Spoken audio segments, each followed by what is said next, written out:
tenemos el placer de estar con 4 ponentes que son pues referentes en tumores de hueso y partes blandas y que nos van a presentar los casos. En primer lugar, hablará la doctora Jessica Aliaga del Hospital Instituto Valenciano de Oncología de Valencia, el doctor Emilio Medina del Hospital Clínico de Valencia, la doctora Carolina Martínez del Hospital Clínico también de Valencia y por último el archiconocido Isidro Machado, que es conocido a nivel nacional e internacional y que, como saben ya todos ustedes, pues trabaja en el Instituto Valenciano de Oncología. Pues pasamos a la presentación de casos y le dejo el turno a la doctora Aliaga para que nos explique su caso.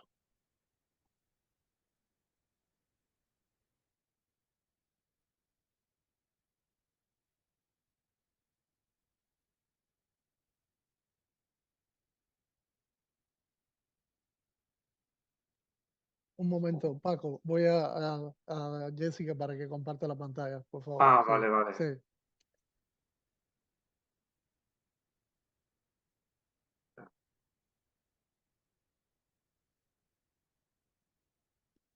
Sí, la ha compartido, se ve.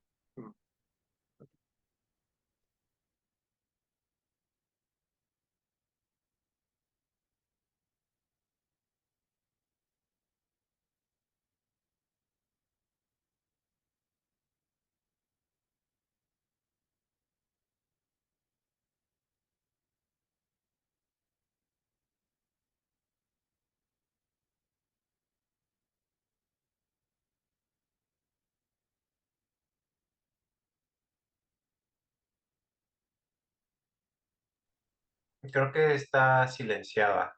Jessica, está. Sí, Jessica, no, está en silencio, sí, no se Jessica. oye. Ahora bien.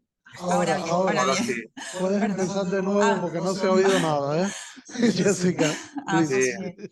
Bien. Bueno, buenas tardes a todos. Estoy muy agradecida de participar de esta sesión. Doy gracias al doctor Isidro Machado y a todos ustedes por haberme permitido hacerlo. El caso que traigo ahora se trata de el caso de un hombre de 58 años de edad que tiene múltiples comorbilidades, como pueden apreciar. Tiene una enfermedad isquémica y 3 bypasses coronarios, una enfermedad mitral severa, dislipidemia, hipertensión arterial y una historia urológica, la cual no se conocía hasta la llegada a nuestra institución por primera vez. Fue visto en julio del 2023 procedente de otro hospital. El paciente presentaba una estenosis en la uretra membranosa y la imposibilidad para miccionar, por lo cual llevaba una sonda. En el centro de referencia de donde él provenía, le habían ofrecido hacerle una resección transuretral para aliviar los síntomas que presentaba. En agosto del 2023 se le realiza en este centro una ultrasonografía en la cual se aprecia un agrandamiento de la próstata presentando un volumen de 74 centímetros cúbicos, aparentemente homogénea. En el examen de rayos X no se encontraba nada resaltante excepto una telectasia basal laminar. El paciente presentó otros problemas debido a las comorbilidades, por eso recién en diciembre del 2023 se le puede realizar la RTU que se le había ofrecido.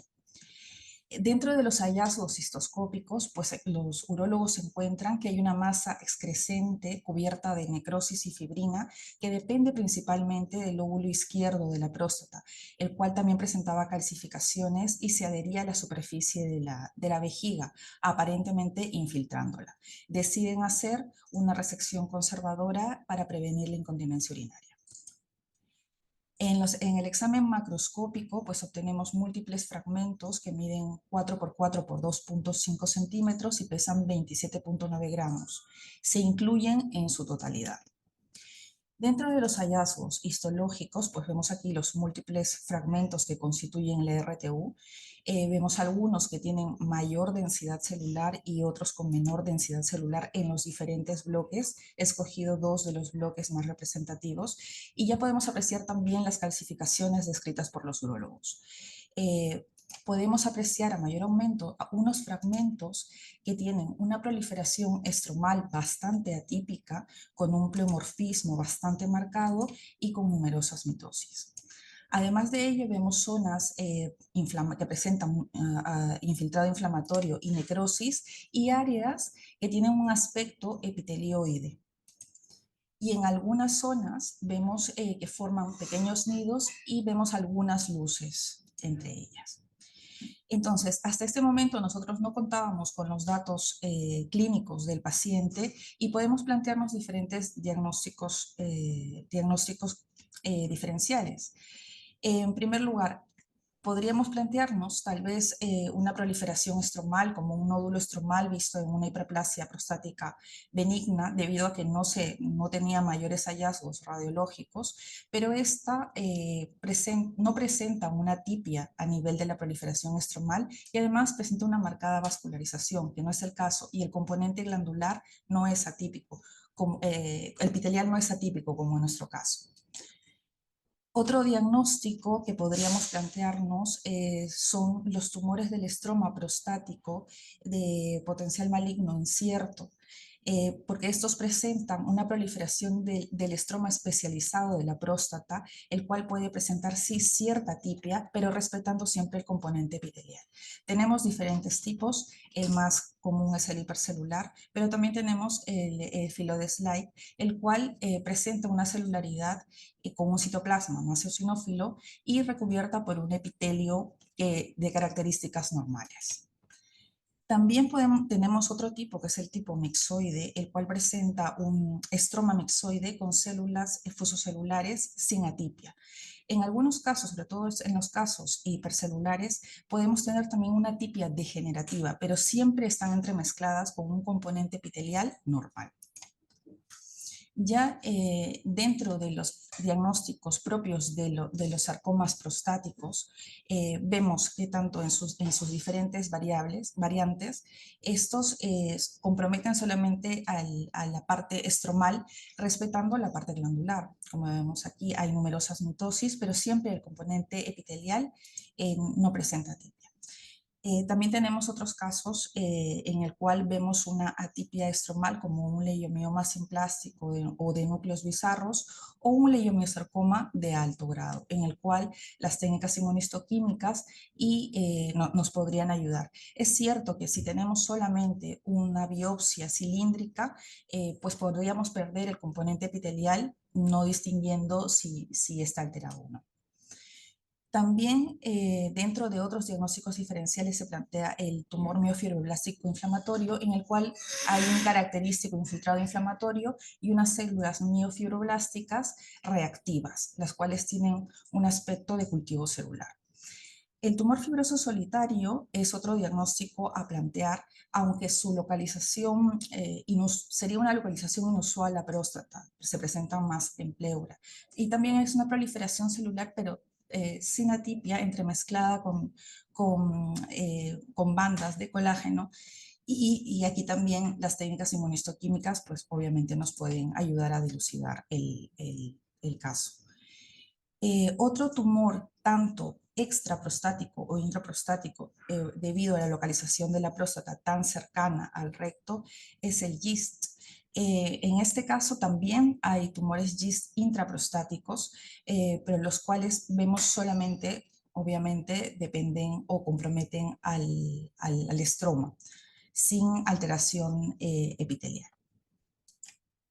Bien, bueno, ahora continuemos con la inmunistoquímica. Dentro de la inmunistoquímica pedimos principalmente algunas, la citoqueratina de amplio espectro, y vemos que esta pues marca difusamente al componente fusocelular que veíamos en esos pequeños fragmentos. Asimismo, en forma difusa al componente epitelial, el cual ya vemos que forma luces glandulares. Dentro de los marcadores prostáticos, el PSA es positivo a nivel del componente epitelial, pero negativo en el componente aparentemente mesenquimal, igual que la prosteína y los receptores de andrógenos, positivas en el componente epitelial o epitelioide y negativas en el componente aparentemente mesenquimal. El RG es una técnica inmunohistoquímica que no es usualmente pedida en los adenocarcinomas o en los carcinomas prostáticos, debido a que solamente se sobreexpresa en un 40 o 50% de ellos, los cuales generalmente están asociados a fusiones RG. Vemos que es positivo en los dos componentes, tanto en el componente epitelial como en el componente aparentemente mesenquimal. Otras técnicas solicitadas fueron la vimentina, la cual presenta una positividad difusa en ese componente fusocelular bastante marcada, más no así en el componente epitelial. Se solicitaron otras técnicas como GATA3, caldesmona, actinadesmina, S100, CD34, CEQUIP, miogenina y MID1, las cuales fueron negativas. Pues hasta aquí nos llegaron los datos clínicos del paciente y el paciente en el año 2018 había sido diagnosticado de un adenocarcinoma grupo 5 con un Gleason 9, 4+5. Se le realizó, además de las biopsias, una resección transuretral, confirmando este diagnóstico y encontrándose en un 70% del material.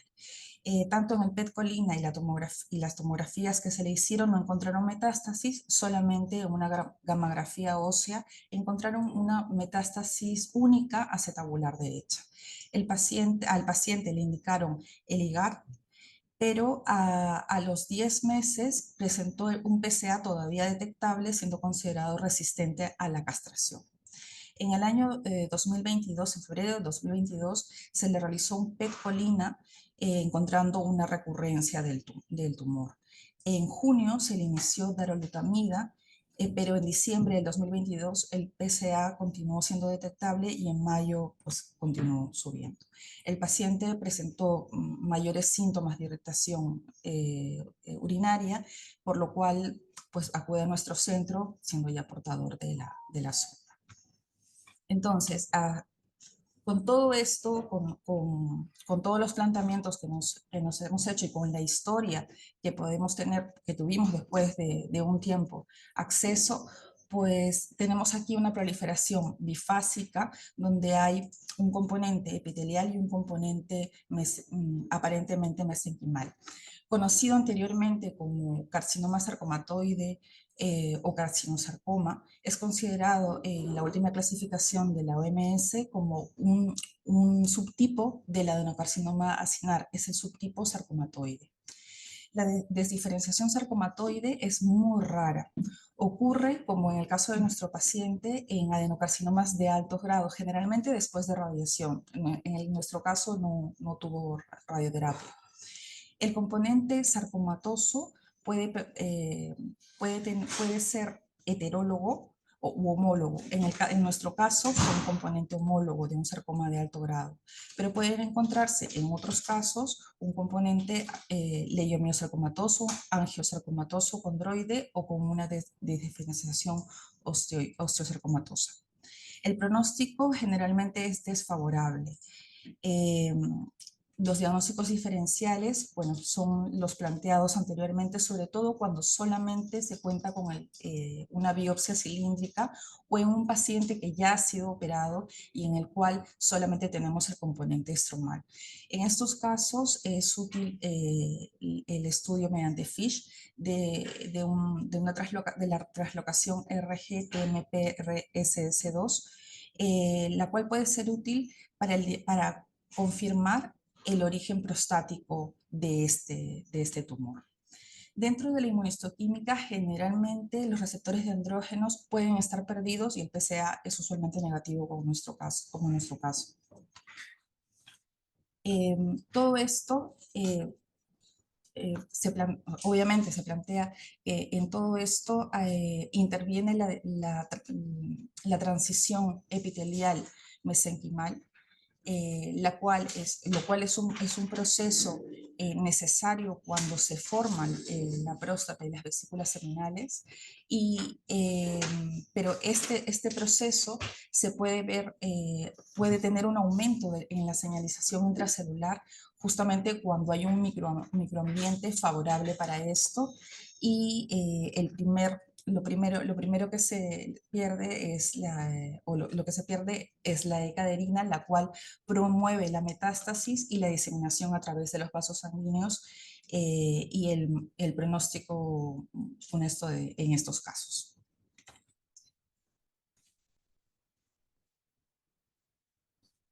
Gracias. Hay una pregunta Muy bien. en el chat. Sí, si alguien quiere hacer una... Jessy, una deja de pregunta. compartir, deja de compartir. Sí. Si hay una pregunta en el chat, ¿cómo? A ver.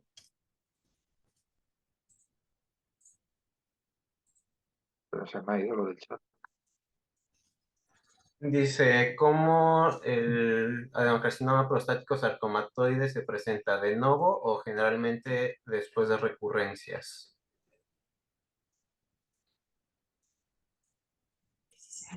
Generalmente se presenta post-radioterapia o incluso en algunos casos post-hormonoterapia. La detección de estos casos es inusual, se han reportado aproximadamente 100, más o menos 100 casos después de esto, porque a los carcinomas resistentes a la castración generalmente no tienen una segunda biopsia, una nueva biopsia. Entonces sí se puede presentar después de esas acciones terapéuticas. Muy bien. Y otra pregunta que también te hacen en el chat, ¿usasteis NKX 3.1? No, porque no disponemos de ese marcador. Muy bien. Nosotros en la FE tuvimos hace poco, por cierto, un caso muy parecido a que has presentado, también de un paciente que tenía un adenocarcinoma de próstata acinar convencional.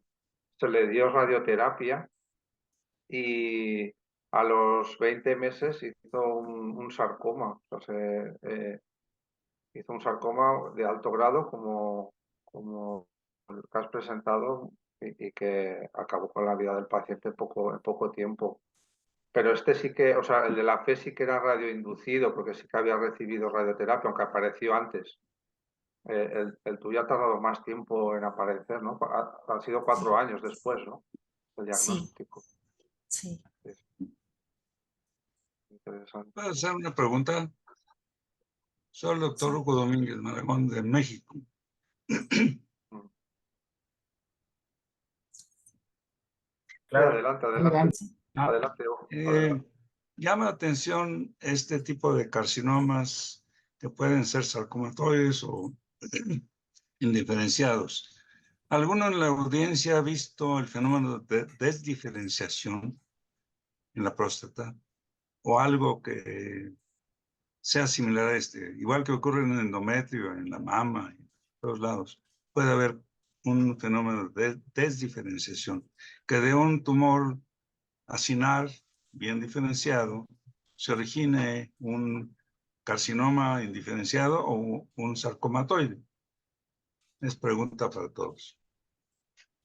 Sí, bueno, en lo que respecta, aquí hay la teoría que se propone ahora es la de la transición epitelial mesenquimal como una forma de evadir los tratamientos. Y no solamente es la epitelial mesenquimal, sino que luego es la regresión de la mesenquimal epitelial. Es por eso que vemos, por ejemplo, tumores de próstata que podemos encontrarlos en esta fase y luego podemos encontrarlos podemos encontrar un carcinoma neuroendocrino posterior. Te le ha cerrado el micro a Jessica.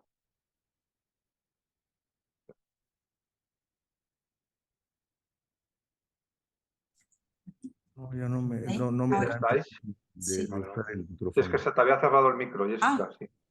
Sí, te habías Es quedado que con el micro una cerrado, no sé reunión, por qué. una sesión que hacen una vez al mes.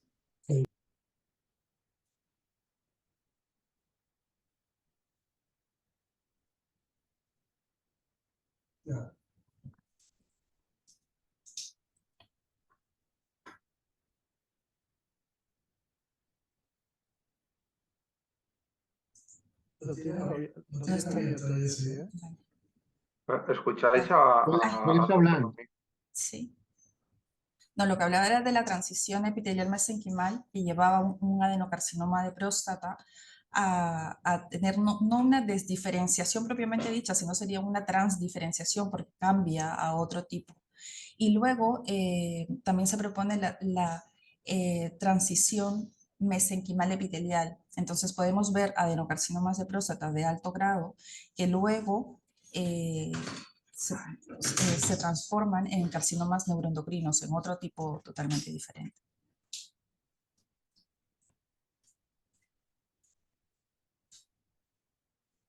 Jessica, y una pregunta. ¿Habéis intentado ver si el componente mesenquimal conservaba la fusión del gen de MPS2?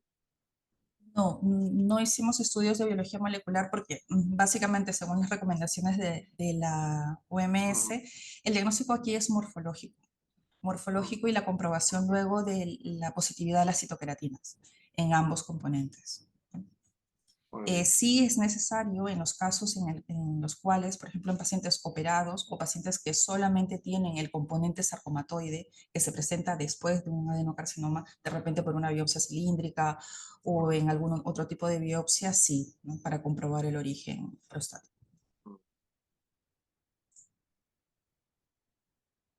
Hay más comentarios en el chat, Paco. Sí. Sí. A ver. Los sarcomas radioinducidos, Javier pregunta, Javier Lavernia, los sarcomas radioinducidos aparecen con una media de 7 años tras la radioterapia. En alguna ocasión hemos visto pacientes con sarcomas radioinducidos desde 2 hasta 20 años después de la radioterapia. O sea que tardan un tiempo en aparecer.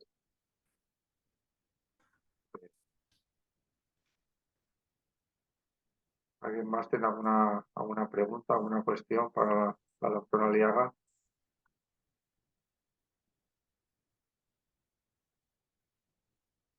Bien, pues pasamos entonces. Muchas gracias, Jessica, por la presentación. Pasamos pues al siguiente ponente, que es el doctor Emilio Medina, del Hospital Clínico Universitario de Valencia. Adelante. Gracias, Paco. Comparto mi pantalla. Un segundo.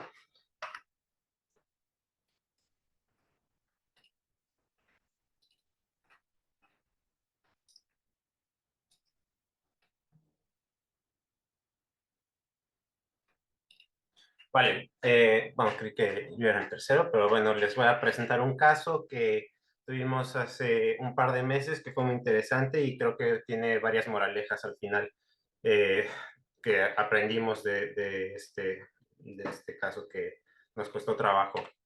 Bueno, les presento al paciente. Es un paciente de 68 años de edad, varón, que como antecedentes de importancia es fumador, fumó durante 53 años cajetilla y media de cigarrillos al día, es hipertenso, tiene hiperuricemia, tiene diabetes tipo 2, tiene una gamapatía monoclonal de significado incierto y en el volante que recibimos junto con la muestra especificaba, o más bien no especificaba, una lesión que se resecó hace 22 años en la región de la cabeza. Solo sabíamos ese dato.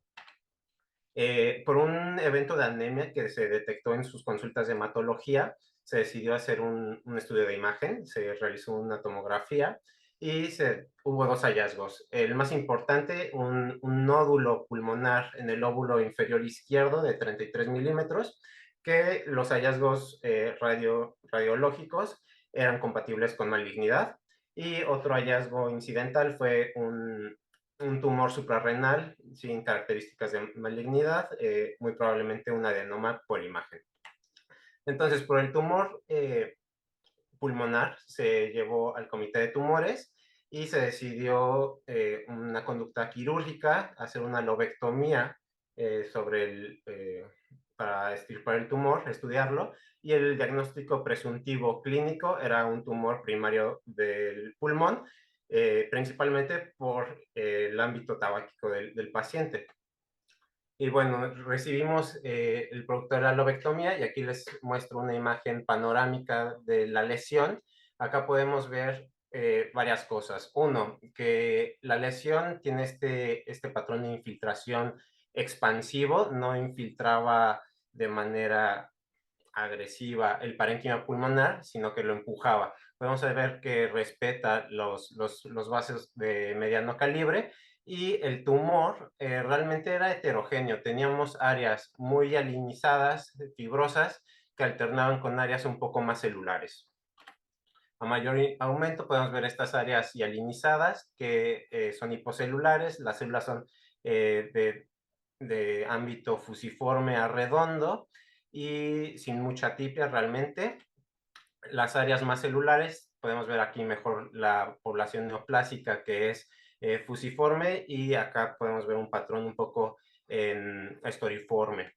Sin embargo, había otras áreas con patrones un poco más desorganizados, había áreas con un patrón de crecimiento hemangiopericitoide. Acá podemos ver un poquito mejor las características nucleares, donde los núcleos son bastante monomórficos, no había mucha atipia en estas áreas. Sin embargo, en otras zonas del tumor podemos ver que las células se vuelven un poco más epitelioides, hay mayor celularidad, hay menos citoplasma, los núcleos son un poquito más hipercromáticos y en estas zonas había presencia de figuras mitóticas en una proporción un poco importante y son atípicas. Igualmente en las otras zonas no había muchas mitosis.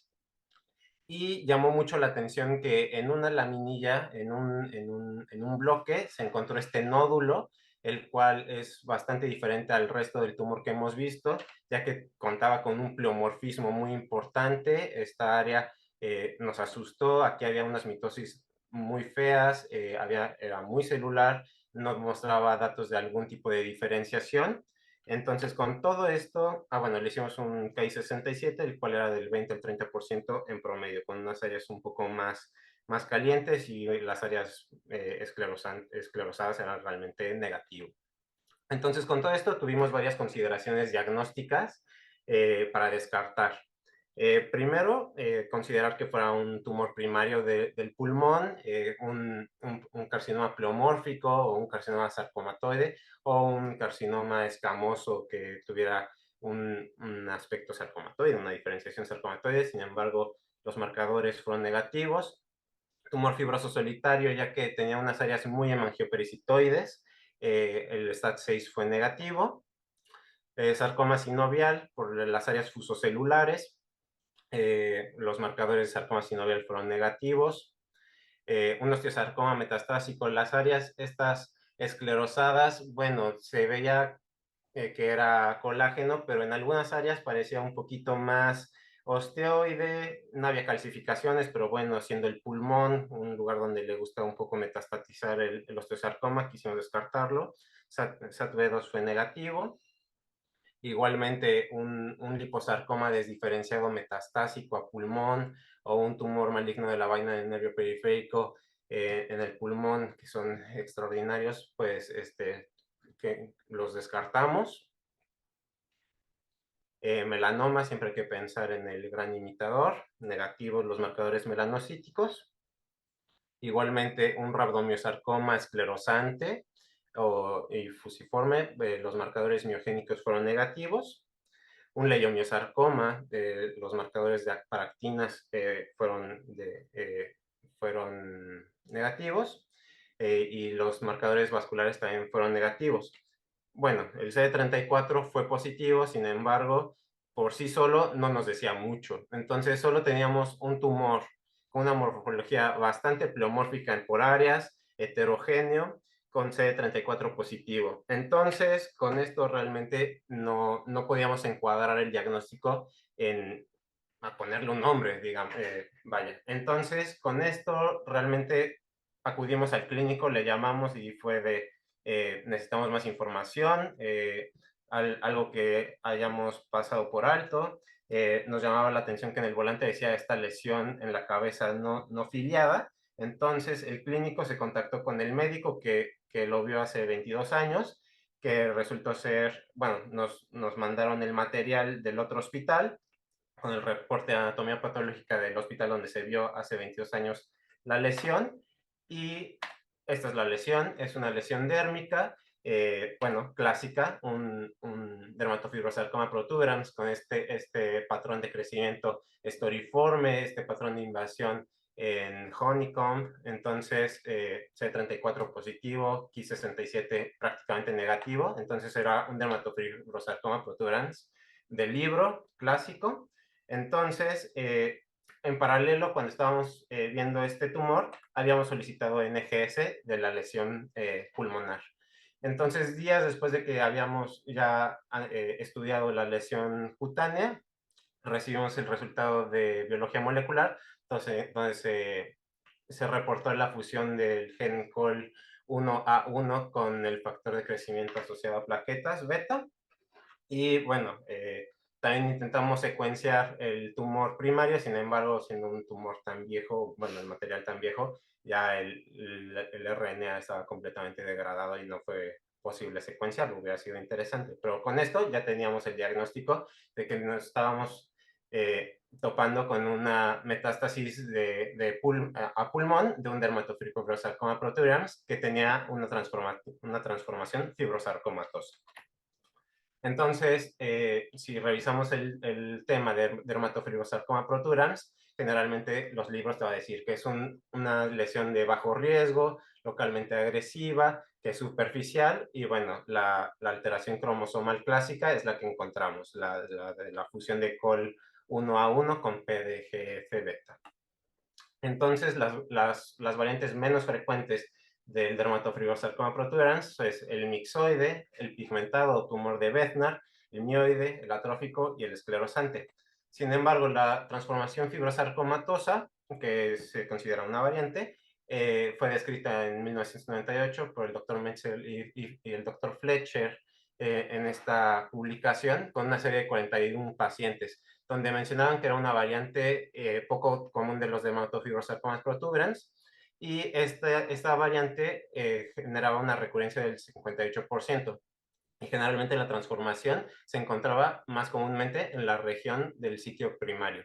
La metástasis en esta serie de 41 casos se dio en 14% de los pacientes, y el lugar más frecuente, como en nuestro caso, fue el pulmón.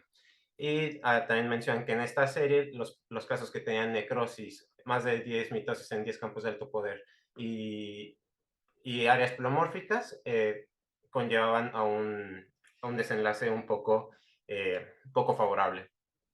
Y bueno, la transformación fibrosarcomatosa se ha reportado, dependiendo de la serie, entre un 10 y un 20% de los dermatofibrosarcomas. 20% me parece muy alto, pero algunas series muestran hasta ese porcentaje.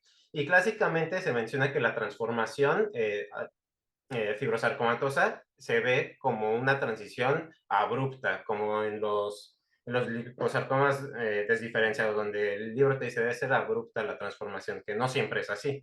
Pero bueno, hace un par de años se publicó esta serie de 4 casos donde cambian este concepto clásico de que hay una transición, y aquí estos 4 casos eran tumores donde el 100% de la lesión era el componente transformado. Y mencionan que este es un pitfall muy importante en el diagnóstico, porque si no lo pensamos y si nos encontramos con una metástasis con una transformación fibrosarcomatosa, pues fácilmente no nos va a encuadrar en un diagnóstico, y lo vamos a diagnosticar como un sarcoma pleomórfico indiferenciado. Sin embargo, y por fortuna, en las zonas desdiferenciadas, bueno, con la transformación fibrosarcomatosa, y en estos tumores que tienen 100% de transformación fibrosarcomatosa, se mantiene o se puede detectar la translocación o la fusión clásica. Estos autores lo realizaron por FISH, también por PCR a tiempo real, y bueno, nosotros lo encontramos mediante NGS. Y bueno, en series más grandes se reporta que, como nos mencionan acá, el componente fibrosarcomatoso es muy variable. Puede ser de tan poco como un 10% del tumor hasta un 100% del volumen tumoral, el componente fibrosarcomatoso. Y bueno, la presencia de necrosis, recurrencia o metástasis en cualquier dermatofibrosarcoma, esto te va a llevar a un elevado riesgo o va a aumentar el riesgo de que haga una transformación fibrosarcomatosa. Igualmente, los tumores que tenían un componente fibrosarcomatoso de más del 75% del volumen tumoral eran pacientes mayores y que tenían un alto cuento mitótico. E igualmente la transformación fibrosarcomatosa generaba un 52% de recurrencia y un riesgo relativo del 5.3. Igualmente, si el componente fibrosarcomatoso es mayor del 25% del volumen tumoral, esto conllevaba un mayor riesgo de recurrencia. Y bueno, la metástasis en los dermatofibrosarcomas protuberans es un fenómeno poco frecuente, sin embargo, los dermatofibrosarcomas con transformación fibrosarcomatosa van a tener un 15% mayor de riesgo de metástasis. Igualmente, el lugar de preferencia para los tumores, de estos tumores para metastatizar es en el pulmón, como en nuestro caso. Sin embargo, en la misma serie que ahorita les estoy enseñando, acá muestran 6 casos de metástasis, los cuales 2 no tenían una transformación fibrosarcomatosa. Entonces, no tener una transformación fibrosarcomatosa no está exento el tumor de metastatizar.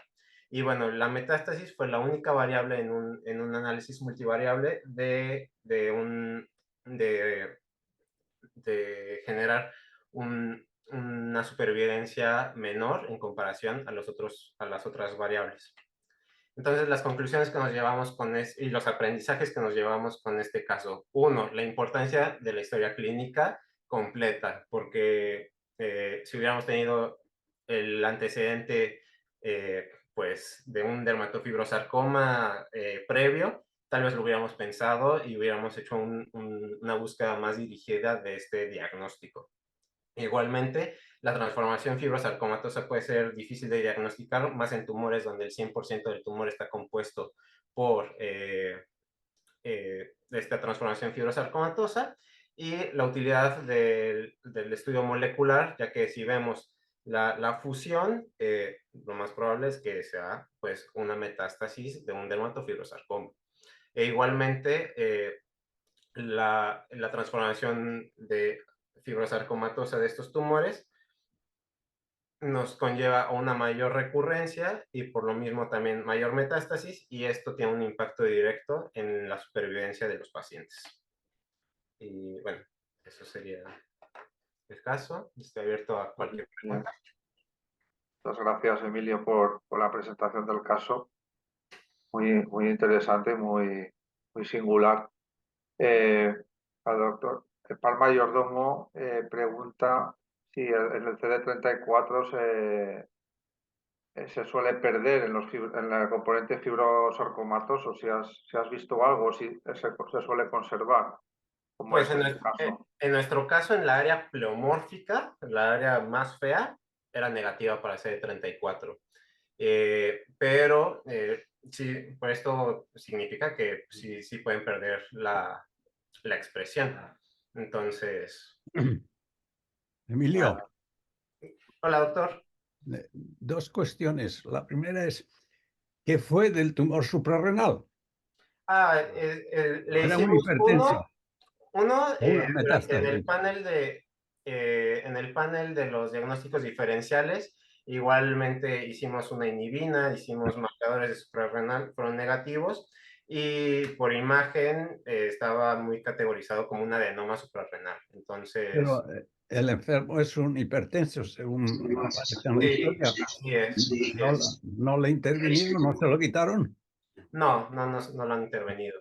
Realmente por sus factores de riesgo, probablemente sea un adenoma no funcional, y su hipertensión sea por sus hábitos personales de fumador, los factores de riesgo que tenga. Pero bueno, sería importante que el equipo clínico considere que tal vez hacerle estudios Otro comentario creo que es muy importante es no hacer un diagnóstico si no se tiene la historia completa.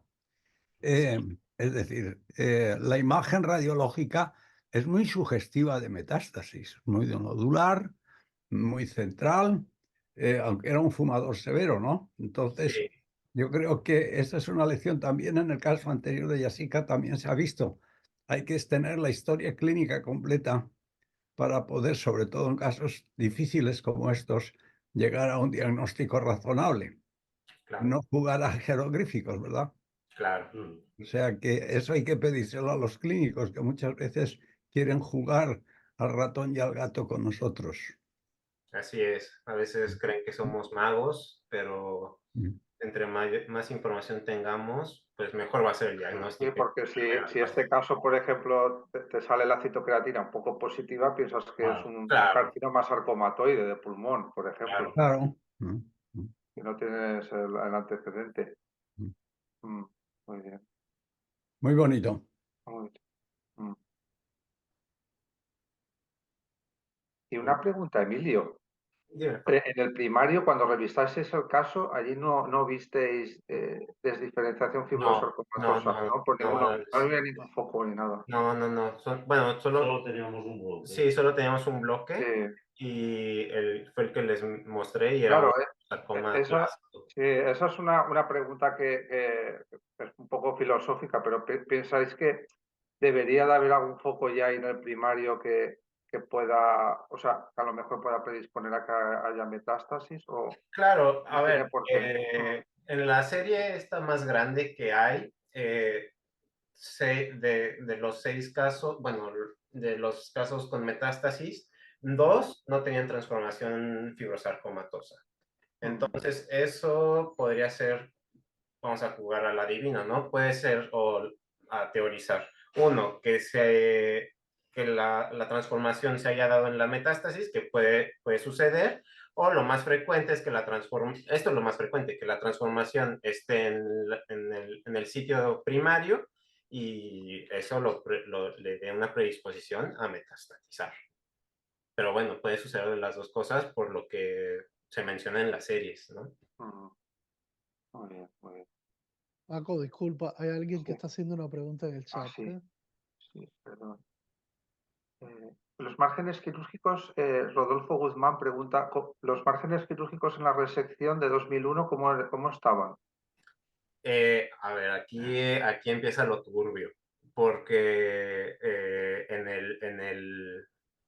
el reporte de anatomía patológica se ponían como bordes afectos, igual en lo que revisamos estaban afectos los bordes, y ya después rascando en la información, en las notas antiguas, se decían los clínicos en las notas, decían que estaba libre. Entonces, Ya, ese es ahí otro empieza caballo de batalla. algo turbio, ¿no? Ya, es otra cuestión. Sí, sí. Y luego Gonzalo de Toro que dice que se describe pérdida de CD34 en hasta el 46% de los casos con dermatofibrosarcoma con desdiferenciación fibrosarcomatosa. O sea que hay una pérdida, suele perderse el CD34.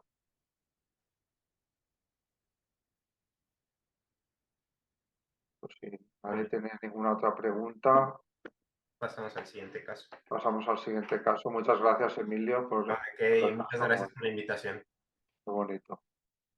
Pasamos con la siguiente ponente, la doctora Carolina Martínez, también del Hospital Clínico Universitario de Valencia, que nos va a presentar un caso también de sarcoma visceral. Adelante, Hola Paco, Carolina, gracias. cuando quieras. Ay, no, por aquí no, al final no. Vale, antes de comenzar, por supuesto, me gustaría agradecer al doctor Isidro Machado por invitarme a formar parte de esta reunión y al doctor Paco por la generosa presentación. Yo, desde luego, no soy experta en sarcomas. Realmente yo me dedico más bien a la patología del tracto gastrointestinal y hematolinfoide. Y hoy os voy a presentar una lesión duodenal que hemos diagnosticado recientemente. Se trata de un hombre de 55 años de edad. Este hombre presenta dolor abdominal de 6 meses de evolución que ha incrementado progresivamente. Y en los últimos meses o en las últimas semanas asocia además hiporexia, pérdida de peso y febrícula. En el momento del examen físico, cuando ingresa en urgencias, pues la exploración era normal. Se realiza un hemograma donde se observa una anemia bastante llamativa con una hemoglobina de 8 y un incremento llamativo también de reactantes de fase aguda, y por este motivo se ingresa en medicina interna para estudio. Y lo primero que se solicita es una endoscopia digestiva superior e inferior en vista de la clínica de dolor abdominal. En la endoscopia digestiva superior se detecta en duodeno, específicamente en la porción distal del duodeno, una masa que ocupa media circunferencia exofítica de superficie ulcerada con restos hemáticos que se biopsia. El resto del estudio en esófago, estómago, ilion y colon resultó normal. Y esta es la muestra que nosotros recibimos, son pequeños fragmentos de mucosa duodenal, donde como veis ya es evidente la presencia de una proliferación neoplásica con patrón de crecimiento difuso, una proliferación sólida que sustituye a la mayor parte del componente glandular y que se encuentra formada por estas células de citoplasma amplio, de aspecto claro, en ocasiones más bien pálido, de aspecto epitelial o epitelioide, con este pigmento entre medias que llamaba la atención. Aquí podemos ver otra imagen donde hay más pigmento. Y desde luego también llama la atención la presencia o el hecho de que estas células tienen una cromatina bastante laxa con nucleolo muy prominente. Y de hecho, por ejemplo, en esta otra imagen vemos el aspecto del nucleolo tan llamativo. Entonces, con este nucleolo tan prominente, el citoplasma abundante y la presencia de este pigmento, nosotros nos planteamos entre nuestras primeras hipótesis la posibilidad de un melanoma. Además, en otros fragmentos también podíamos ver estas células neoplásicas, aunque entremezcladas con el componente inflamatorio habitual en el duodeno, por lo que eran más difíciles de visualizar. E incluso habían algunas estructuras glandulares que parecían o bien restos de glándulas normales, residuales y reactivas, o bien quizás el componente mínimamente glandular de una proliferación epitelial con patrón de crecimiento predominantemente difuso, similar a las neoplasias que vemos en el estómago, por ejemplo. Con la inmunotinción para S100 y melana descartamos la posibilidad de un melanoma, ya que ambas fueron negativas, y esta lesión era positiva de forma intensa y difusa para citoqueratina, y la verdad es que con esta imagen el patrón de crecimiento es bastante parecido al de los adenocarcinomas pobremente cohesivos del estómago. Y si revisamos un poquito la clasificación de la OMS en lo que se refiere a los adenocarcinomas duodenales no ampulares, es decir, los que ocurren en duodenos fuera de la región ampular, como es nuestro caso, el carcinoma pobremente cohesivo, difuso, con o sin células de anillo de sello, está reconocido como una variante histológica, y de hecho estos tumores son especialmente frecuentes en los pacientes que tienen una enfermedad de Crohn, que no es el caso de nuestro paciente, pero nunca sabemos cuándo estamos ante un paciente con un Crohn no diagnosticado. El caso es que hasta 2/3 de estas lesiones son positivas para citoqueratina 7 y 1/3 son positivas para citoqueratina 20, parecido un poco a lo que pasa en el estómago, y en este caso, aunque la foto no está muy nítida, vemos que ambos marcadores eran negativos. Entonces, por este motivo y por la morfología de la lesión, pues decidimos replantearnos el caso, y la verdad es que yo creo que es el mensaje más importante con el que nos tenemos que quedar, sobre todo las personas que estamos habituadas a ver patología gastrointestinal, que yo sé que no es el caso de esta audiencia porque vosotros sí que estáis acostumbrados a ver sarcomas, pero la verdad es que cuando nos encontramos con tumores como estos, ¿no? Epitelioides y con una intensidad de tinción para citoqueratina que es más débil que la de las glándulas normales, sobre todo si hay áreas como esta, donde ese patrón de expresión recuerda más bien al de un marcador vascular, como puede ser CD34, entonces tenemos que plantearnos esa posibilidad, la del angiosarcoma epitelioide, y es precisamente lo que nos planteamos en este caso. Por eso hicimos marcadores vasculares. CD31, como veis, es difuso, positivo de forma intensa y difusa. CD34 no tiene todas las células, pero sí tiene muchas de ellas. ERG es positivo nuclear de forma intensa y difusa, y FLY1 es positivo también de forma difusa, aunque menos intenso. El índice proliferativo en este caso estaba en torno al 70%, y con estos datos pues hicimos el diagnóstico de angiosarcoma epitelioide. Y por si alguien se lo plantea también, con la inmunotinción para CAMTA1, que es un marcador tan sensible y específico para el angiodotelioma epitelioide, pues también lo hicimos y en este caso descartamos esa posibilidad por este motivo. Con este diagnóstico se realiza un body tag para estudiar la extensión de la enfermedad y se detecta una masa iliar en el pulmón, en el hemitórax izquierdo, por lo que se realiza un EBUS y lo que vemos aquí es la imagen del bloque celular donde hay un pequeño fragmento cuya morfología o que presenta una proliferación neoplásica cuya morfología es igual a la de la lesión que hemos visto en el duodeno, ¿no? Son pues, células de aspecto epitelioide con cromatina laxa y nucleolo muy prominente, positivas para citoqueratina, CD34 y en este caso CD31 también. Entonces, con todo esto estamos ante un paciente con un angiosarcoma epitelioide estadio 4 por la presencia de esta metástasis biliar en pulmón izquierdo. Estas, como sabéis mejor que yo seguro, los angiosarcomas pues son lesiones muy poco frecuentes y son mucho más frecuentes en piel y en partes blandas y seguido probablemente de la mama, pero hasta un 20% de los casos pueden presentar esta localización más bien visceral.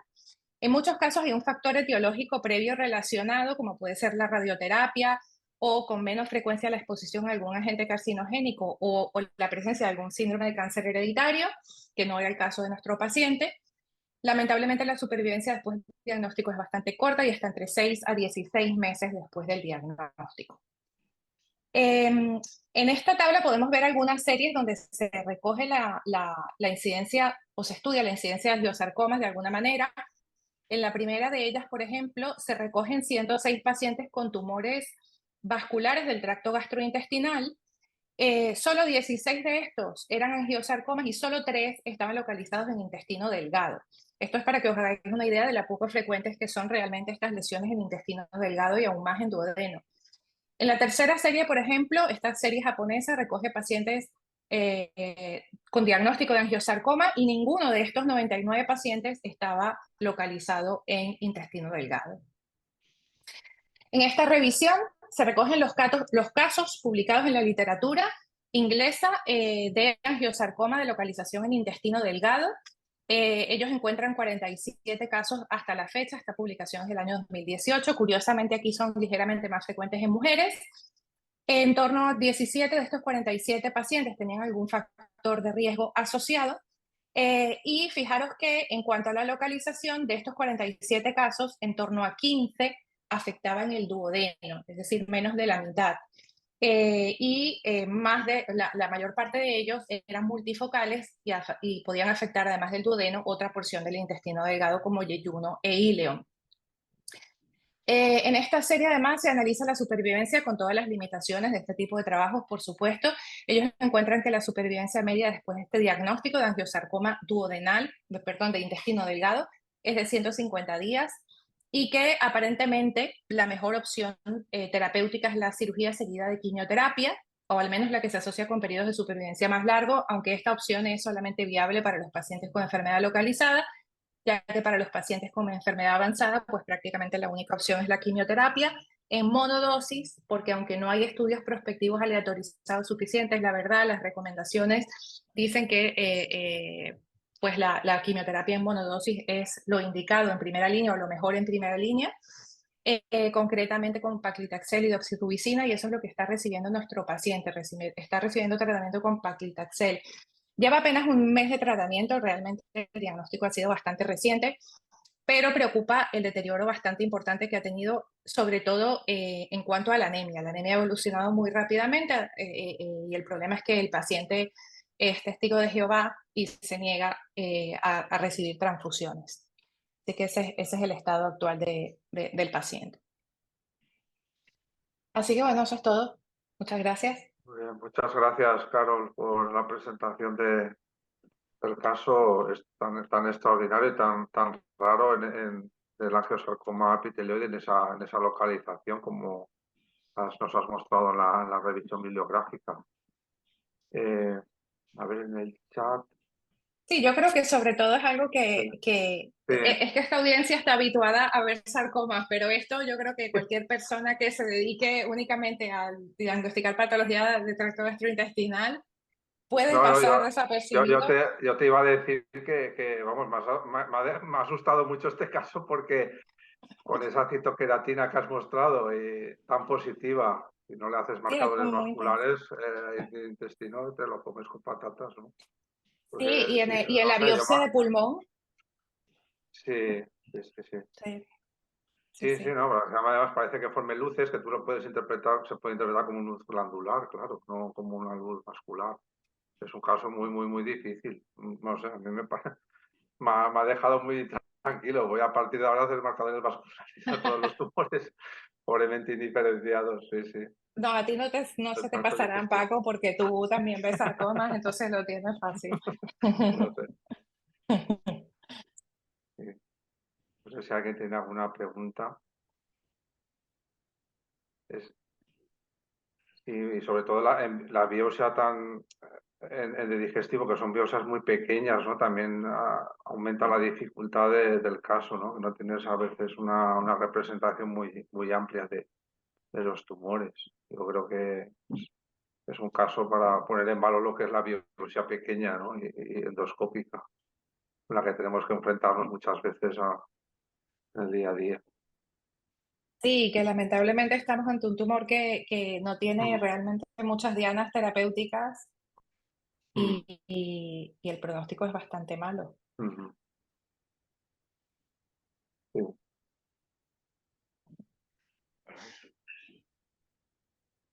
Hay preguntas en el chat. A ver. Felicitarla. Muy bonito el caso, Carolina. Gracias, doctor Lombard. Este caso también lo ha visto Samuel, que Samuel, tengo que darle las gracias, igual que Isidro. Si me permite, Sí, sí, no, pregunta. Yo me planteo cuando tenemos una biopsia tan pequeñita del duodeno y vemos una tumoración a alto grado epiteloide, dices, bueno, carcinomas. Aquí la queratina ha ayudado porque dices, podría ser un carcinoma, pero es que el segundo candidato por la localización es un GIST epiteloide. Entonces, el problema aquí, más que ayudar, es que si tú piensas en un GIST epiteloide y le haces un CEQUID, está descrito desde el año 2020 en MIECINEM que más del 50% de los angiosarcomas son CEQUID positivos. Te puede confundir y te puede desviar de la situación. Tú ves un caso positivo a CEQUID en el duodeno y lo primero que piensas es que es un GIST. Y si luego le haces CD34 como este y es positivo también. Este caso, si no le haces los marcadores vasculares que le has hecho, no. Ahí es el pigmento, lo que ha hecho el pigmento férrico ese. La amoxicilina.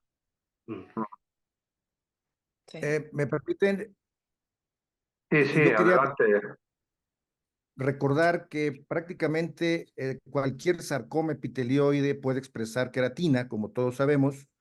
Lo que se me pasó exactamente cuál fue el dato, ¿sí?, que le hizo sospechar, doctora, que se trataba de un angiosarcoma.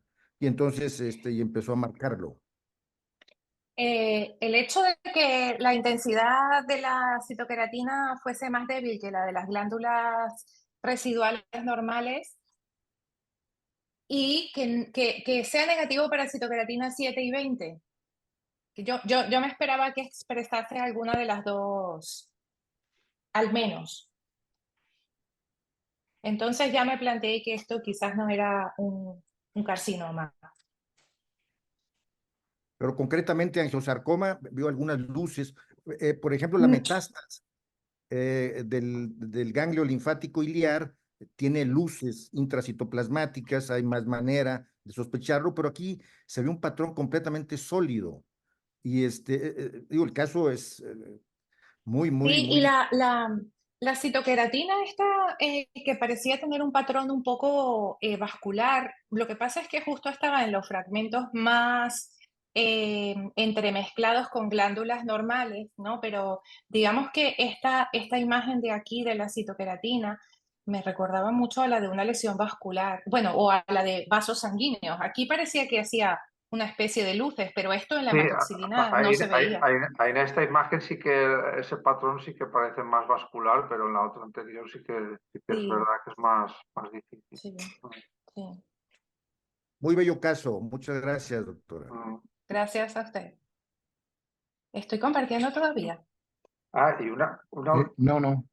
Vale. Carolina, Pilar López te pregunta por el marcador específico. ¿De qué? ¿De angiosarcoma? Sí, no sé si se refiere al CANTA o no sé. ¿Podría repetir el marcador específico? Pone. Bueno, le he hecho el CAMTA pensando en descartar un hemangioendotelioma epitelioide, pero la verdad es que comentándolo con Isidro y con Samuel en su momento era una posibilidad, era poco factible que se tratase de un hemangioendotelioma epitelioide por la agresividad y por el índice proliferativo y la morfología que aparentemente tampoco era totalmente compatible. Ese es el motivo del CAMTA. El CAMTA es un marcador bastante sensible y específico, ¿no? de hemangioendotelioma epitelioide, al menos del 90% que son los que tienen este tipo de traslocación en este gen. Y Carol, una pregunta. ¿Este paciente no tenía ningún... ¿Tenía algún factor previo de riesgo para desarrollar un angio? O sea, ¿tiene algún síndrome o algo? ¿No? ¿O es esporádico completamente? Nada, ni siquiera es fumador. Nada, Nada. aparentemente, no. Muy bien, muy bien. Claro. Pues nada, si no hay más preguntas, en el chat veo que tampoco hay ya más preguntas. Nada, agradecerte la exposición del caso, que ha sido extraordinario, y felicitarte una vez más. Gracias. Muchas gracias. Gracias a todos. Muy bien, pues continuamos ya con el último ponente de hoy, que es el doctor Isidro Machado, del Instituto Valenciano de Oncología, que nos va a presentar el caso. Adelante, Isidro. A ver. Perdón. Vale, ¿se escucha? Sí, te escuchamos. Vale, muchas gracias a todos por participar y gracias Paco por la moderación y por la invitación a presentar un caso. Bueno, el caso que presentamos hoy, yo lo he titulado tumor renal pleomórfico fusiforme con calcificaciones prominentes. Es mesenquimal, es bifásico, es desdiferenciado, es epitelial y de triqui-truco, que puede sonar un poco así de triqui-truco y vamos a ver por qué lo de triqui-truco. Entonces, el caso se trata de una paciente femenina de 63 años con una gran masa renal que partía del seno renal, fíjense el tamaño de esta masa, y que curiosamente la masa tenía gran cantidad de calcificaciones en su interior, que ya nos hace sospechar que pueda estar relacionado con algún tumor o que esas calcificaciones sean por la necrosis, etc. Afortunadamente no se le hizo un triqui trucut, porque si no hubiera sido un verdadero triqui para mí diagnosticar este caso en un trucut, y se hizo la resección directa de la neoplasia, como se suele hacer en la mayoría de las neoplasias renales resecables. Entonces, macroscópicamente, como veis, esta es la pieza, era una pieza que es verdad que el tumor dependía del seno renal y que curiosamente parecía como si hubieran dos componentes, un componente más blanquecino, un componente más hemorrágico y un área donde parecía que esos componentes se fusionaban o tenían cierta continuidad. Ven grasita aquí alrededor del riñón, o sea, estaba en el seno renal, lo digo por el diagnóstico diferencial de que hay que tener en estas lesiones. Cuando vimos histológicamente esta neoplasia, aquí vemos el riñón normal, era una neoplasia que llamaba la atención, que era aparentemente mesenquimal, y que curiosamente había un gran componente eosinofílico, un depósito de una sustancia de color eosinofílico que pudiera recordar algo al ostioide. Cuando vimos aquí, pues efectivamente, como bien decía el informe radiológico, había muchas calcificaciones, había un depósito de un material hialino y había una proliferación mesenquimal de una neoplasia que era fusoboide. A mayor aumento, aquí se ve también las zonas de calcificaciones y de depósito de material, y aquí aún más todavía este material nos podría recordar algo al ostioide, una neoplasia que aquí era bastante fusocelular, con nucleolo, con pleomorfismo, o sea, un tumor mesenquimal de alto grado, y todavía no le voy a poner el apellido. Curiosamente, habían zonas donde parecía que había un fenómeno de desdiferenciación, con áreas sarcomatoides más de bajo grado y otras más de sarcoma pleomórfico de alto grado, con una transición evidente que se ve en esta diapositiva. En esta diapositiva, mayor aumento, fíjense aquí como habían zonas muy pleomórficas que recordaban un sarcoma pleomórfico. Y en esta diapositiva también se acentuaba el depósito de ese material intercelular que la verdad que recordaba en muchas ocasiones al ostioide. Aquí las áreas más pleomórficas y aquí otras áreas también que incluso tenían como si fuera una matriz media condroide cercana a la proliferación fusocelular. Y otras zonas donde evidentemente se veía un sarcoma con áreas que, vamos, recordaban mucho al ostioide. Al igual que aquí, en esta zona, y al igual que aquí, en esta zona. O sea, estábamos ante una neoplasia mesenquimal, pleomórfica, con un depósito de un material eosinofílico que aparentemente parece ser que puede ser ostioide. Le hicimos una serie de marcadores. Uno de los marcadores que le hicimos fue el SAPB2, que marcaba una tinción nuclear difusa en las zonas con diferenciación aparentemente ostioide. Parece que hay alguien con un micrófono abierto, por favor, si lo puede cerrar. A mayor aumento, vemos que esas zonas tenían esas células neoplásicas con tinción positiva para SAPB2, que es un marcador de diferenciación osteogénica, aunque también se puede ver, por ejemplo, en cáncer colorectal, el SAPB2. Dentro de la inmunistoquímica que le hicimos, como pensaba yo al inicio que era una neoplasia mesenquimal, pues lo dirigía a sarcoma, aunque le hice citoqueratina también, y fue el tumor negativo para Caldesmón, para LK, para TF3, Desmina, EMA, S100, CD34 y STAT6, y fue positivo para citoqueratina focal, para actina, que es este que estoy representando aquí en la foto, para viventina y para MDM2 con una tinción nuclear. Cuando le hice el FISH, pues había una amplificación de MDM2 y bueno, pues ¿qué diagnósticos diferenciales nos planteamos en este caso? Pues que pudiera ser un liposarcoma desdiferenciado con componente heterólogo de osteosarcoma y componente de sarcoma pleomórfico. Aunque no veíamos área de liposarcoma bien diferenciado, es bien conocido que pueden haber liposarcomas desdiferenciados de novo sin encontrar componente de lipo bien diferenciado, que fuera un osteosarcoma primario renal con amplificación de MDM2 que está descrito, que fuera un tumor fibroso solitario desdiferenciado o un leiomiosarcoma con componente heterólogo, componente osteosarcoma, es otra posibilidad. Y por último, que no por ser la última, es la más infrecuente, que fuera un carcinoma sarcomatoide renal con amplificación de MDM2 y que de momento todavía yo no había encontrado el componente epitelial. Es muy importante, sobre todo lo digo, para los residentes, el tallado e incluir múltiples bloques porque a veces nos aparecen las sorpresas a última hora. Y estas fueron las sorpresas.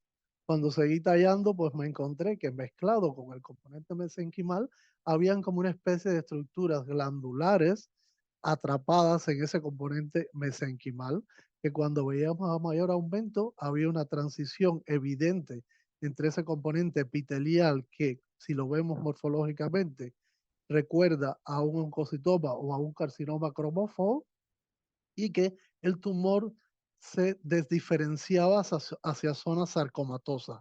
Fíjense aquí cómo se ve a mayor aumento el componente cromófobo de la neoplasia y la zona de desdiferenciación tumoral. Y aquí se ve mucho mejor el componente celular epitelial con las células eosinofílicas, con la membrana bien remarcada, el halo perinuclear típico del carcinoma cromófobo y el componente mesenquimal asociado de la desdiferenciación.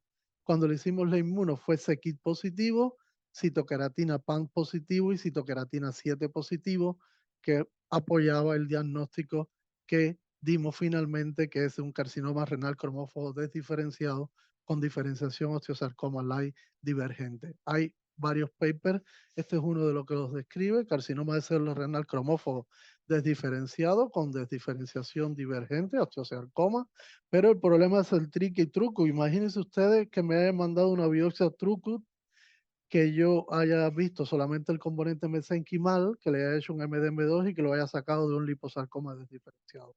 Pues hubiera metido la patica totalmente. Entonces, también es trucut, el tricky, porque hay carcinomas de células renales sarcomatoides que pueden expresar amplificación de MDM2 y ser positivos para MDM2, y hay dos trabajos los más reconocidos de carcinoma renal sarcomatoide con amplificación de MDM2, lo que habla a favor de la inespecificidad de la amplificación de este gen. Por lo tanto, yo creo que los mensajes para llevar a casa son: cuidado con las biopsias Trucut, los hallazgos histológicos en tumores viscerales de un componente sarcomatoide no siempre tienen por qué ser necesariamente un sarcoma. Mucho cuidado con la diferenciación heteróloga en sarcomas o carcinomas o aún incluso en melanomas. Por favor, realizar un muestreo amplio de una pieza quirúrgica para siempre excluir que no sea un carcinoma desdiferenciado o un tumor desdiferenciado o un fibroso solitario desdiferenciado o incluso un lipo o un leiomiosarcoma desdiferenciado. Los estudios moleculares realmente pueden ofrecer hallazgos importantes en el diagnóstico diferencial, pero realmente no sobrepasan la importancia que tiene, como en este caso, la correlación clínico, radiológica y patológica de la pieza quirúrgica para realizar el diagnóstico de carcinoma sarcomatoide. Y por último, mucho cuidado con el diagnóstico final que hacemos con las biopsias Trucut, de triqui Trucut. Por eso es que le pongo en el título esta afirmación. Y ese es el caso. Muy bien, Isidro. Felicidades por el caso. Muy bonito. Sí, muy bonitos. ¿Alguna Vale. pregunta, comentario? En Pues, lo puedo responder. el chat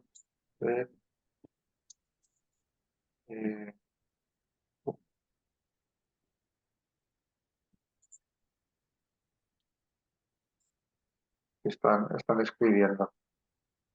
Sí, lo que has dicho es muy importante, ¿no? En estos casos el muestreo amplio, ¿no? de la Para pieza ver una laptop. Sí, dígame, para poder... Tengo la foto. ¿no? ¿tienes el papelito? No, tengo la foto. El papelito. Hola, buenas tardes. Yo tengo una Hola. pregunta. ¿Puedo hacer una pregunta? Sí, sí, adelante, adelante. Hola, ¿qué tal, doctor? Muy bonito caso. Muchas gracias por compartirlo. Por la localización de la lesión y las características del componente que se ve como carcinoma, ¿consideraron también un carcinoma urotelial con transformación sarcomatoide? No, porque morfológicamente la verdad que cuando vimos el componente epitelial era muy cromófobo. Citoplasma rosado, abundante, halo perinuclear, membrana bien definida, citoqueratina 7. También le hicimos GATA3 y fue negativo, o sea que no descartamos que fuera un urotelial desdiferenciado en este caso. Y además la inmuno cuadraba bastante con cromófobo. El c-KIT no está descrito en el urotelial tanto como en el cromófobo y la desdiferenciación está descrita en cromófobo, y aunque en urotelial también está descrita, se tiende a llamar más carcinoma sarcomatoide más que desdiferenciado.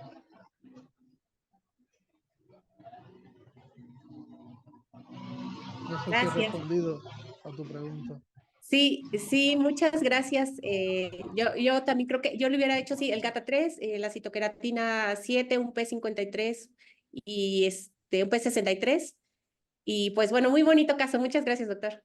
Gracias. Isidro, Muy Sí. lindo caso, efectivamente.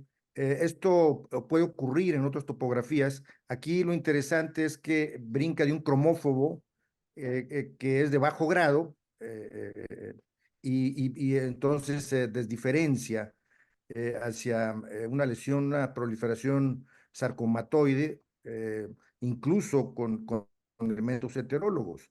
Nosotros publicamos un caso parecido en mama en la revista española de patología con Pedro Fernández del Hospital Clínic, de un carcinoma metaplásico que tenía un osteosarcoma.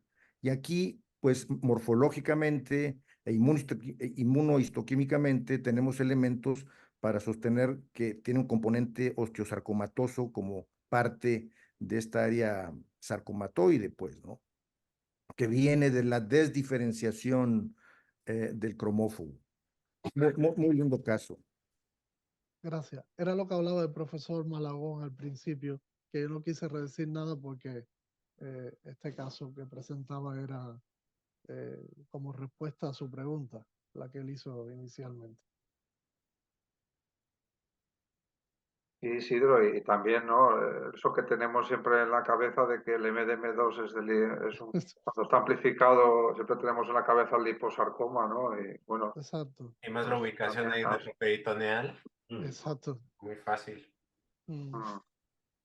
Sí.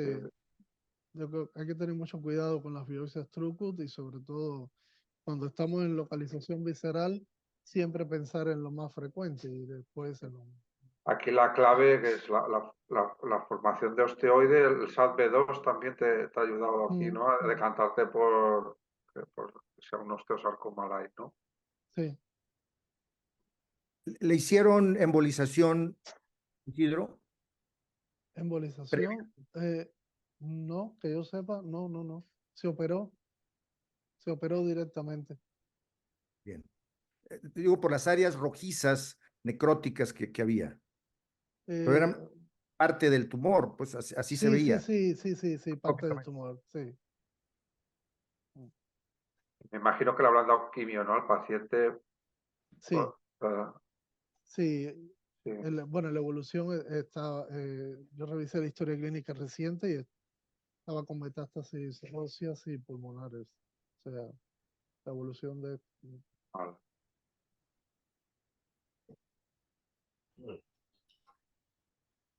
Los trucuts nos pueden meter en muchos apuros. Bueno, nos han metido y nos van a meter y creo que nunca nos vamos a librar de esa perdición que tenemos. ¿No? Si hay en retroperitoneo con una biopsia Trucut, con una amplificación de MDM2, lo más a lo mejor lo saques de liposarcoma desdiferenciado. Sí. Es un caso. Y la frecuencia de desdiferenciación de cromófobo Muy raro. muy rara, ¿no? Muy raro, muy raro. En el libro de la JUTE lo describe como que ocasionalmente puede haber desdiferenciación y a veces es hasta difícil encontrar el componente epitelial. Claro. Mm. Aquí la clave, o sea, la única forma de saber que viene de un cromófobo es el ver el componente cromófobo en algún punto, ¿no? Sí. Si no, ni idea. Porque no hay... Si no, no sé cómo hubiera sacado. O sea, bueno, lo hubiera sacado como un sarcoma pleomórfico indiferenciado, pero no, vamos, si yo no veo el componente cromófobo aquí, no, es imposible saber. Sí. El muestreo fue clave, ¿no, Isidro? Sí. Y la localización también primaria, renal. Que está descrito los osteosarcomas primarios renales, pero eso es rarísimo. Muy bien. Isidro, perdona, ¿y el MDM2 lo habéis hecho por FISH? Por las dos. Ah, por las dos. Sí, eso es otra historia. El MDM2 por inmuno te puede dar positivo y no haber amplificación, y te puede dar negativo y estar amplificado. O sea, cuidado. El rendimiento es muy bajo. Sí, habitualmente cuando es difuso intenso suele ser amplificado, pero no es un marcador sustituto tan confiable como lo pudiera ser el Canta, por ejemplo, o el STAP6. Pero ¿recuerdas o sabes si estaba muy amplificado? La ratio era muy... High level. ¿Sí? Ah, Sí. mira. Que eso en principio iría más a favor o hace pensar más en un lipo, ¿no? Sí, de Y- hecho, si yo no hubiera visto el componente cromófo, hubiera pensado en un lipo desdiferenciado. Pero ya desde que ves un componente epitelial y aún estando descrito en carcinoma sarcomatoide la amplificación del MDM2, pues lo lógico es pensar que sea un carcinoma desdiferenciado con amplificación de MDM2. Ya, porque cuando igual yo estoy equivocada, pregunto, ¿no? Los carcinomas que tienen amplificación de MDM2, que los hay, ¿no? Como tu caso, no suelen tener un nivel de amplificación más bajo, o No puede también, necesariamente, no pueden necesariamente, ser vale, altos, sí. vale. Gracias, muy bonito. Bueno, he puesto dos casos puse en la bibliografía, no sé si lo viste, Sí, dos referencias sí. de carcinoma sarcomatoide renales con amplificación de MDM2. Sí, pero pensé que tendrían menos nivel de amplificación. ¿Sabes? Que la ratio en los carcinomas no sería tan alta como en el liposarcoma, Hasta pero ya veo que sí. hasta donde yo sé, no necesariamente, ¿eh? Vale, gracias. Porque de hecho, cualquiera de los tumores que tengan el sarcoma intimal, el osteosarcoma central de bajo grado, todos estos que tienen amplificación de bajo nivel, de MDM2, muchas veces muchas veces no, casi siempre, de high level, y no los puedes diferenciar si haces el MDM2 solo sin ver la histología de los otros tumores. Vale. Gracias. Nada.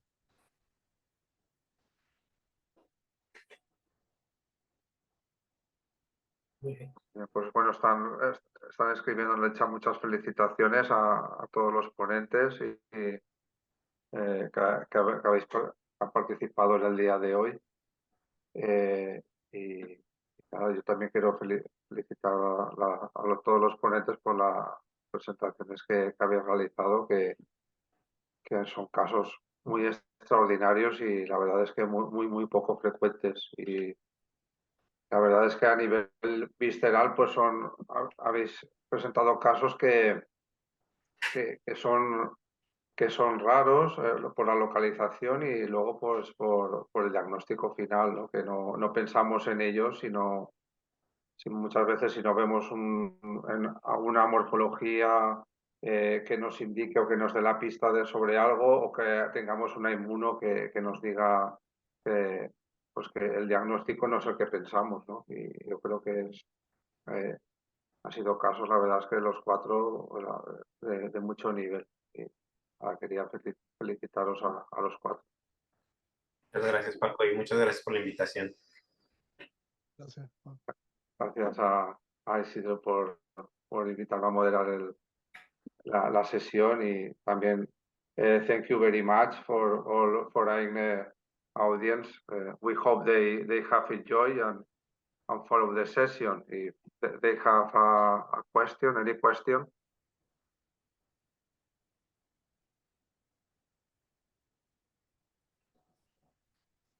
Bueno, pues lo dejamos aquí, ¿no? Si os parece. Y nada, nos vemos en las próximas sesiones de Imperas. Solo recordar, Paco, disculpa, que en Sí. la de abril, espera, un momento, que estoy buscando aquí en el móvil, perdón.